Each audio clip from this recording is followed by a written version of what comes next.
अल्लाह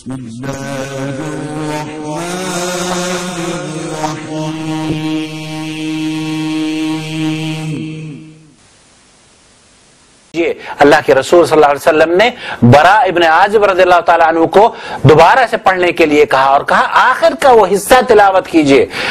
तो नबी करीम सल्लल्लाहु अलैहि वसल्लम ने फरमाया कि नहीं, वो भी नबीयु का यहाँ पर पढ़िए, नबीयु का को याद कर लीजिए।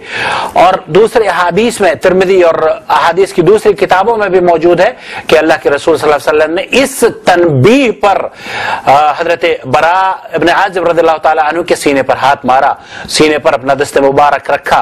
हम यहाँ जद्दा में बैठकर आपको मुतनब्बह कर रहे हैं, मौलाना आपसे गलती हुई है, हमारा हाथ आपके सीने तक तो नहीं पहुंच सकता, वरना हम इस सुन्नत पर भी अमल करते। अंकल आकिल, आपने एक और नसीहत फरमाई और इसमें हदीस पाक के मुबारक अल्फाज को गलत पढ़ा और जिस घटिया जुबान और अंदाज में आपने अहले सुन्नत वल जमात के एक बेमिसाल आलिम दीन को फब्ती कसी।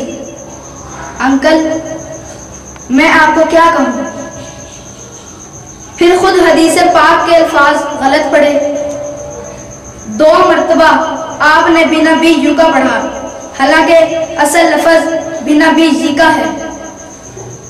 अरबी ग्रामर की रूह से आपने हरफे जार के बाद पेश पढ़ी है।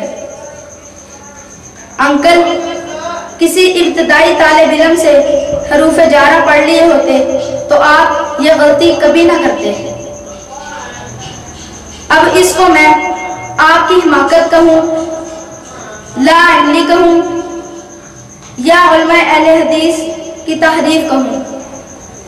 अंकल, आज अगर आप मेरे सामने होते तो मैं भी आपके सीने पर यूं हाथ मारकर आपको इस गलती पर तनबीह करता और मैं भी इस सुन्नत पर अमल करता। कह रहे थे मियाँ नाम था मन चले, आज ही मेरे पापा तो सलफी हुए। कह रहे थे मियाँ नाम था मन चले, आज ही मेरे पापा तो सलफी हुए। रात गुजरी न थी मुजतहिद बन गए, रात गुजरी न थी मुजतहिद बन गए और फतवा भी लोगों को देने लगे और नसीहत भी लोगों को करने लगे और फतवा भी लोगों को देने